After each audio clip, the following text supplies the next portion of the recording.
হযরত আব্দুল্লাহ ইবনে উমর রাদিয়াল্লাহু তাআলা আনহু হতে একটা হাদিস আসছে।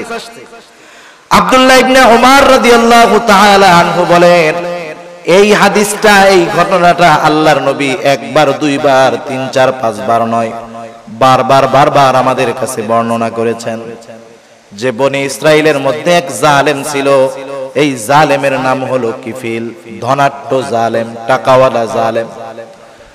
এমন কোন পাপ নাই, এমন কোন গুনাহ নাই যেটা সে করে নাই। সকল প্রকার পাপ সে করত। একদিন তার কাছে একজন অভাবগ্রস্ত দরিদ্র মহিলা তার কাছে আসলো কিছু টাকা ধার চাওয়ার জন্য, কর্জে হাসানা চাওয়ার জন্য। কিন্তু জালেম কিফিল যখন দেখলো মহিলার চেহারাটা সুন্দর, এইবার মহিলাকে সে কুপ্রস্তাব দিয়ে বসলো। মহিলা অভাবের তাড়না তার এতটা বেশি ছিল, সে জালেম কিফিলের শর্ত মেনে নিতে বাধ্য হলো। এইবার মহিলা টাকাটা নিয়ে চলে গেল। নির্ধারিত দিনক্ষণে জালেম কিফিল উপস্থিত হয়ে গেছে।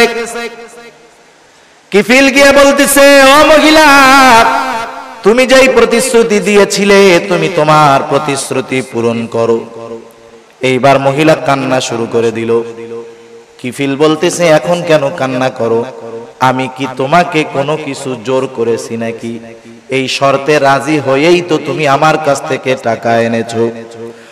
মহিলা চোখের পানি ছেড়ে দিয়ে বলে, ও কিফিল, আমি অভাবের তাড়নায় প্রয়োজনের কাছে ধরা পড়ে গেছি, এই জন্য তোমার কথার স্বীকৃতি দিয়েছিলাম রে কিফিল।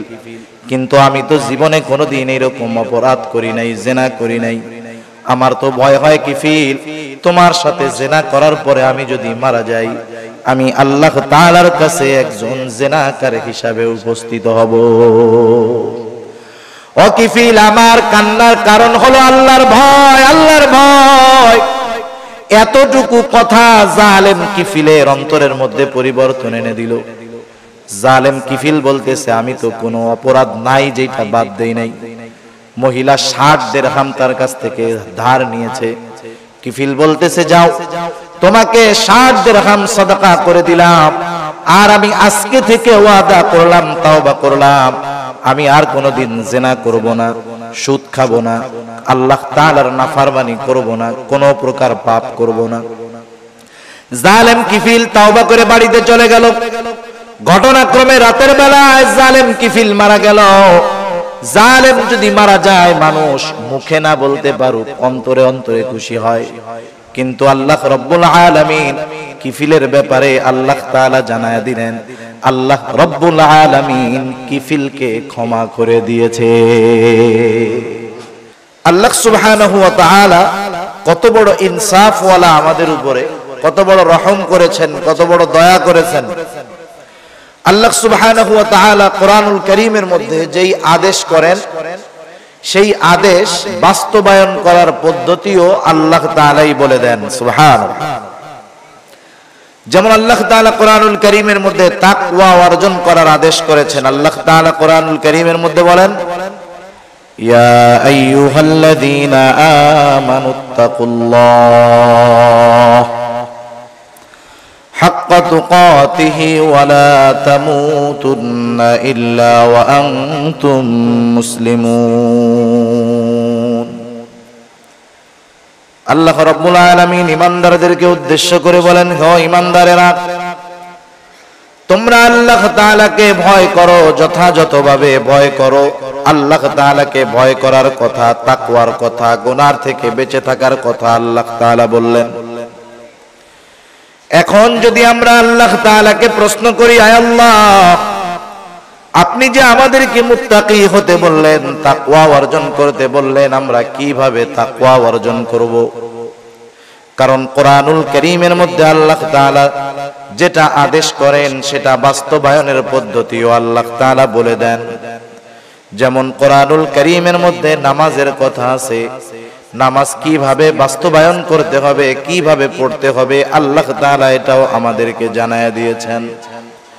যেমন কোরআনুল কারীমে আল্লাহ তাআলা 82 জায়গায় নামাজের কথা বললেন।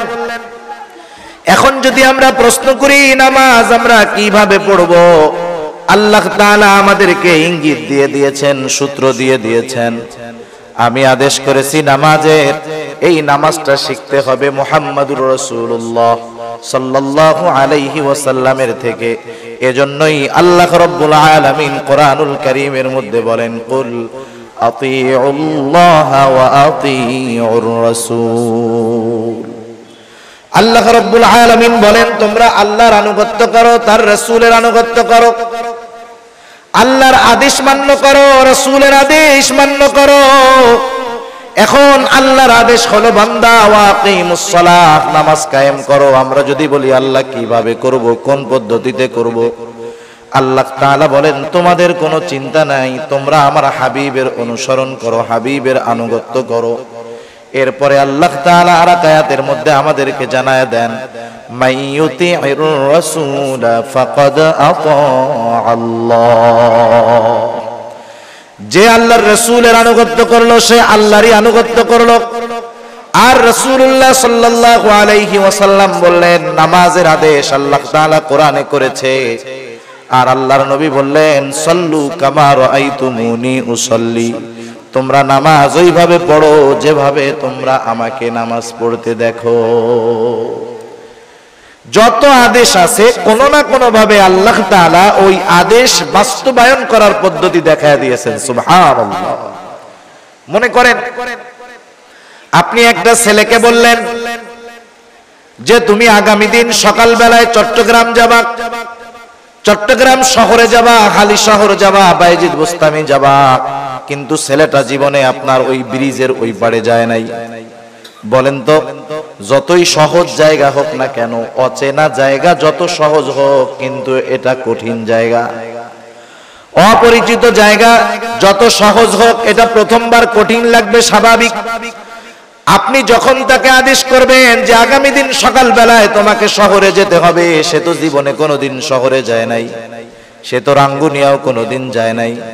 এখন তার জন্য তো শহরে যাওয়া কঠিন। সে যখন বিচলিত, সে যখন পেরেশান, আপনি তার মাথায় হাত দিয়ে বুলায় বললেন, বাবা টেনশন তুমি করো না, তুমি এখান থেকে সুন্দর মতো এই রাস্তায় যাবা, ওখান থেকে একটা সিএনজিতে উঠবা, সিএনজি কে বলবা আমি চট্টগ্রাম শহরে যাব। তোমার যেই জায়গায় যাওয়ার প্রয়োজন সিএনজি ওয়ালা তোমাকে সেই জায়গাতেই নামায়া দিবে। বলেন তো, আদেশ করার পরে চট্টগ্রাম শহরে যাওয়া তার জন্য যতটা কঠিন মনে হচ্ছিল, যখন আপনি তাকে যাওয়ার রাস্তা পদ্ধতি বলে দিলেন, বলেন তো আদেশ করার পরে তার কাছে যেমন কঠিন মনে হচ্ছিল, যাওয়ার পদ্ধতি বলে দেওয়ার পরে তার কাছে কি আগের মতো কঠিন থাকবে নাকি একটু সহজ হয়ে যাবে? আল্লাহ তাআলা তাকওয়া অর্জন করতে বললেন, খোদা ভীতি অর্জন করতে বললেন, মুত্তাকি হতে বললেন। সাথে সাথে আল্লাহ তাআলা জানায় দিলেন, ও আমার গোলাম, কেমন করে তুমি মুত্তাকি হবা, পরহেজগার হবা, আমি আল্লাহ তাআলা সেই পদ্ধতিগুলো কোরআনুল কারীমের মধ্যে তোমাদেরকে জানায় দিব। কোরআনুল কারীমের মধ্যে আল্লাহ তাআলা আমাদেরকে পদ্ধতি জানায় দেন। আল্লাহ তাআলা বলেন, ইয়া আইয়ুহাল্লাযীনা আমানুত্তাকুল্লাহা ওয়া কুনু মা'আস সাদিকিন। আল্লাহ রাব্বুল আলামিন বলেন, হে ঈমানদারেরা, তোমরা আল্লাহ তাআলাকে ভয় করো। এরপরে আল্লাহ তাআলা বললেন, ওয়া কুনু মা'আস সাদিকিন, তোমরা সত্যবাদীদের সঙ্গী হয়ে যাও। এখানে কথাটা বোঝার দরকার আছে। অনেক সময় আমরা কথাগুলা বুঝি না, এই আয়াত দিয়ে ওয়াজ করি কিন্তু এই আয়াতের সারমর্মটা আমরা বুঝি না। আল্লাহ তাআলা বললেন, কুনু মা'আস সাদিকিন। সাদিকিন শব্দটা হলো বহুবচন, সাদিক শব্দটা হলো একবচন। তার মানে আল্লাহ তাআলা বললেন, তুমি অনেক অনেক সত্যবাদীদের সাথে মিলিত হও। কথা বুঝেন নাই? অনেক সত্যবাদীদের সাথে তুমি মিলিত হও। তার মানে আমার গোটা জীবনের প্রত্যেকটা পদক্ষেপে আমি যাদের সাথে মিশবো, যাদেরকে বন্ধু বানাবো, তারা প্রত্যেকেই সত্যবাদী হতে হবে। আল্লাহ তাআলা তো বহু গুণ আছে, সত্যবাদিতার গুণের কথা কেন আল্লাহ তাআলা উল্লেখ করলেন? আল্লাহ তাআলা তো বলতে পারতেন নামাজীদের সঙ্গী হয়ে যাও, আল্লাহ তাআলা তো বলতে পারতেন যারা দান সাদকা করে তাদের সঙ্গী হয়ে যাও, আল্লাহ তাআলা তো বলতে পারতেন যারা বেশি বেশি মানুষের সাথে ভালো কথা বলে তাদের সঙ্গী হয়ে যাও, কিন্তু আল্লাহ তাআলা সাদিক সত্যবাদিতার গুণের কথাটা কেন উল্লেখ করলেন? মুফাসসিরিনে কেরাম বলেন সত্যবাদিতা হলো এমন একটা গুণ যেই লোকটা সত্যবাদিতার পরিপূর্ণ গুণ অর্জন করতে পারে বাকি প্রত্যেকটা গুণ তার মধ্যে অন্তর্ভুক্ত হয়ে যায়।